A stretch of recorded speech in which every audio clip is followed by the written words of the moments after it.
Whack, that was a whack. Good morning. Good morning. Good morning. There we go. Yes. I am from Shawnee Mission East. There, get your booze out now.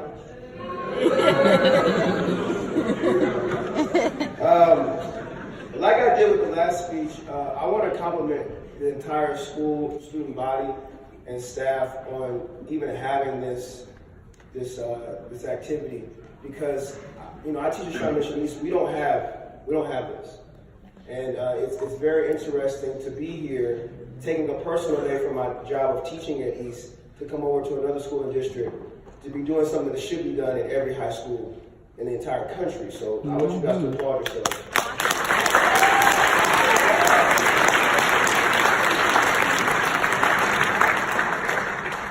I also want to, of course, give another round of applause to that amazing performance that we just witnessed. Some kids was dope.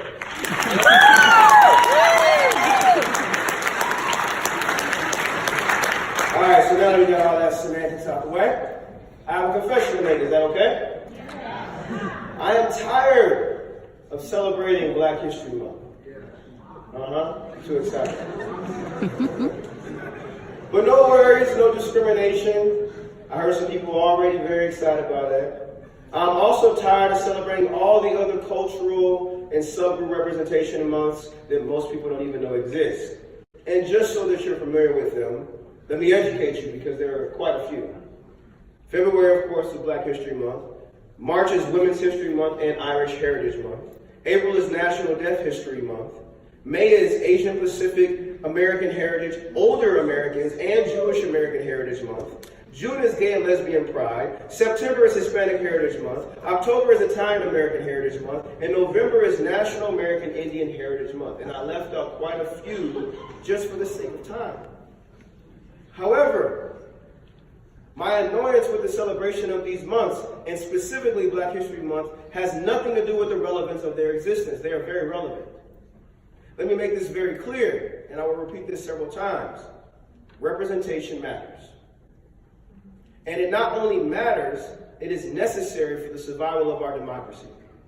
For us to one day truly have this society that we see embodies the inclusion that so many of us are very quick to quote Dr. King upon, then we have to begin by recognizing that each group deserves a seat at the table. Shout outs to Solange. And if we are going to make a seat at the table for each of these subgroups, then two things have to happen. One, we need a bigger table. And two, we have got to stop limiting the invitation to that table to only one time of the year. Now, historically speaking, the creation of this month and others was out of necessity. Regardless of your political or social stance today, it is impossible to ignore the historical mistreatment of Black people in this country. From the roots of slavery to the remnants of Jim Crow segregation, the history is very exhausting. But you did not come here for a history lesson, and I took off today, so I didn't have to teach history.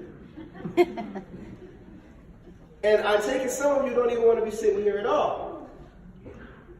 But it was at one point of our nation's history necessary for us to hyper-focus on the contributions of Black people to this country to ensure that the vast amount of positive additions didn't go unnoticed. But what I've noticed is that the focus given to this past month is often superficial and glossed over as just another thing to simply check off.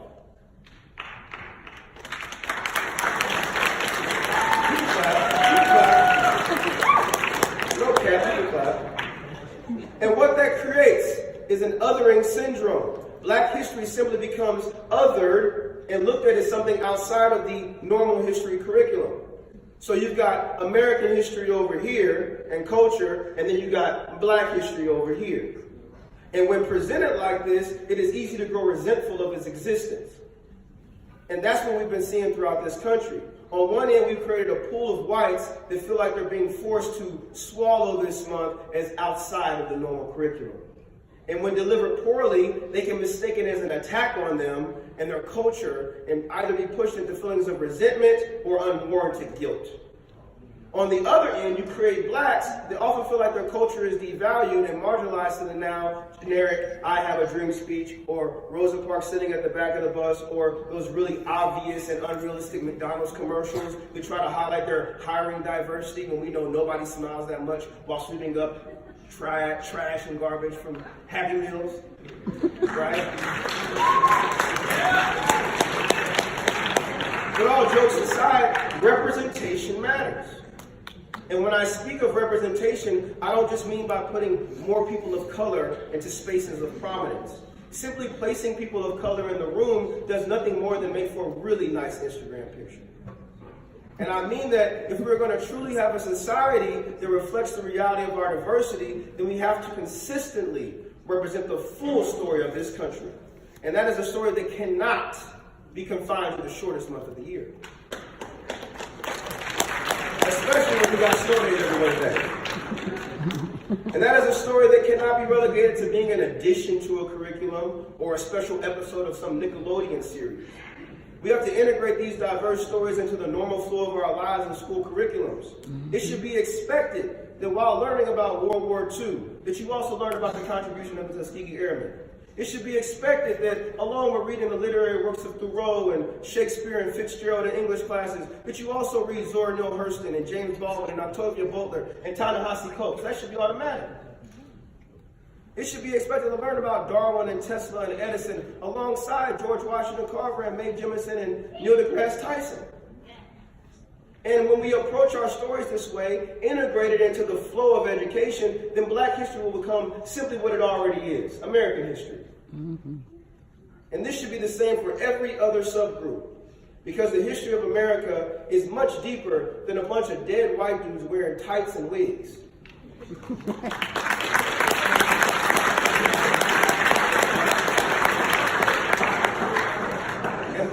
And by not telling the full story, we are limiting the scope to which we are able to see the world. Stay with me now. My people, stay with me. You cannot tell the true story of the civil rights movement without speaking to the contribution of the Jewish community to organizations like the NAACP. Latino and Hispanic students, and forgive me, I got a C- in Spanish too, but te lucha también es importa. Your story matters too. You shouldn't have to wait until September to hear your history. Every English class should do a unit in poetry, delving into the work of Sandra Cisneros alongside E.E. Cummings.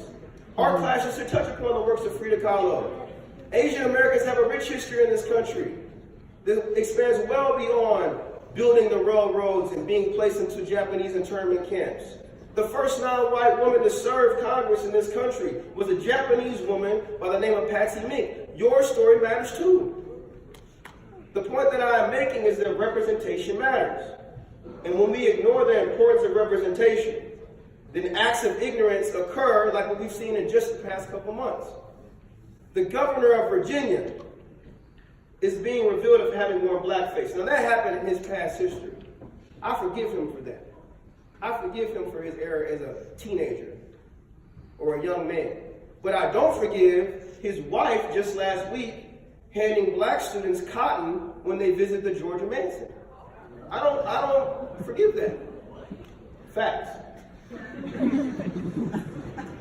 I don't forgive Dolce & Gabbana's campaign stereotyping Asian people into the insistence that Chinese people are ignorant, dirty, smelling mafia. That was Dolce & Gabbana. I don't forgive Prada and their Prada Malia collection that feature monkeys reminiscent of blackface characters. I don't forgive Gucci for issuing an apology over a ski mask turtleneck outlined with red lips and this caricature of blackface. And most recently, an entire collection, and I don't forgive this entire collection by Montclair mimicking blackface cartoons resurfacing on the internet. And let's not forget that last year H&M exposed this young black boy modeling a t-shirt that said the coolest monkey in the jungle. Now, I'm very sure that Gucci executives know that Black History Month exists, but representation matters.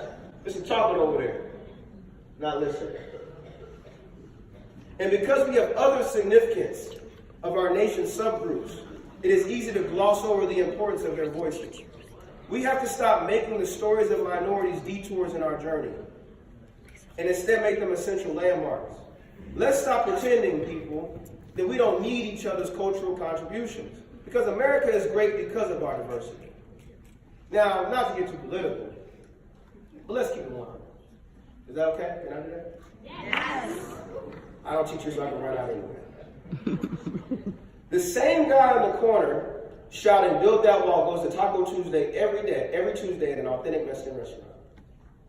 Americans claiming that all Muslims are terrorists and support the idea of the Muslim ban still applaud the legacy of Muhammad Ali, who was one of the greatest athletes and humanitarians of all time and a devout Muslim. Assalamu alaikum to all my Muslims in the house.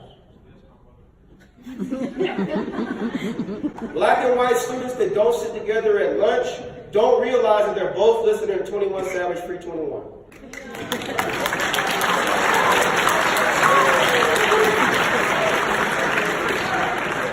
And they're both simultaneously watching J. Cole's new video for Middle Child, and I would have not done that to my Rolls Royce.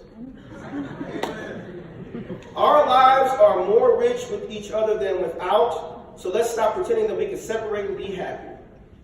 So yes, I am tired of celebrating Black History Month because every day is Black history, every day is Latino history, every day is...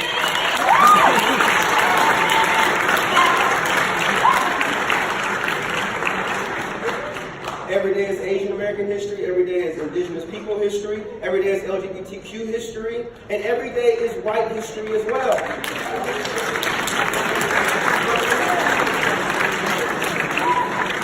To the white students in the audience, I speak to you directly. In conclusion, white students, your voice does matter. Your representation matters too. And the representation of others does not take away from you, white students. I will say it again. The representation of others does not take away from you.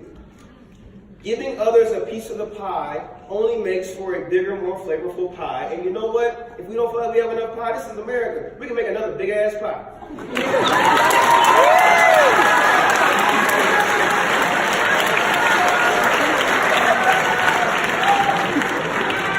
So in conclusion, let's make sure that everybody has a seat at the table. Representation matters. Thank you. Are there any questions?